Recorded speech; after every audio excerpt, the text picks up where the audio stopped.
course, it wouldn't be finishing out without talking about our favorite dress wearers, those wonderful warlocks. Let's dive into warlocks for just a second. Voidwalker Warlocks. Pocket Singularity as a projectile melee. Launches a tracking unstable ball of void energy that detonates when it nears an enemy, pushing targets away from the blast and making them volatile. Designed as an anti-dive tool and a way to push enemies out of cover. With careful placement, it's possible and incredibly satisfying to bop enemies up in the air and then pop their volatile with a well-placed headshot before they hit the ground. This next one, however, is my favorite thing of any of these changes. Over my super changes, over your melee, this is my favorite one. Child of the Old Gods aspect.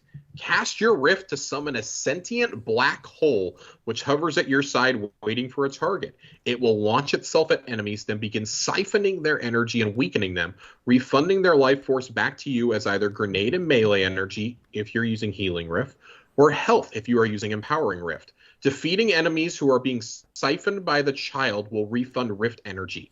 Child of the Old Gods is a strong debuff tool that gives Voidwalkers an additional way to lock down an area while sustaining themselves.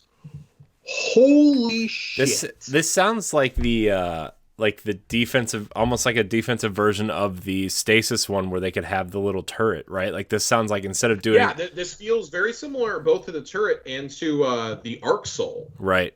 On the Arc subclass. So if this is the change you're making to Void, I'm so excited to see the next iteration of Arc Soul. Yeah. Because naturally some of our exotics are going to have to evolve with this change as well. Right.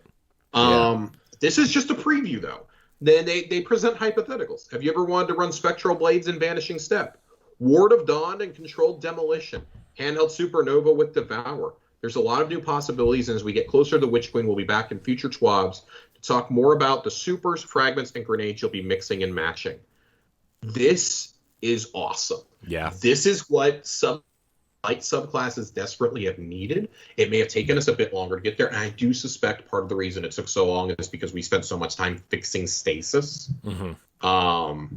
Had stasis launched and not had a whole lot of problems, I could have seen us getting one of these either this season or last. Mm-hmm. And I do think that was originally in the cards if they had been in office. It's pretty clear they were gearing up to do a new damage type by saying, well, we made the decision not to include one, to fix these instead. I like this. This is great. There's the addition of there's stasis affiliated armor and legendary weapons now. Whole nother type of armor you have to consider with mods. Much to my chagrin, I've been relying on the same set of fully masterworked armor for about 4 seasons now.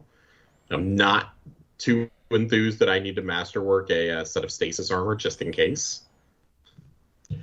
But I think this is really exciting for people like me and like Johnny and Nerd. Like, we're really into build crafting. We get so excited whenever there's a new concept like Charged with Light or Warmind Cells that we want to form our Guardian's entire identity around this kind of stuff. Yeah, this is really exciting.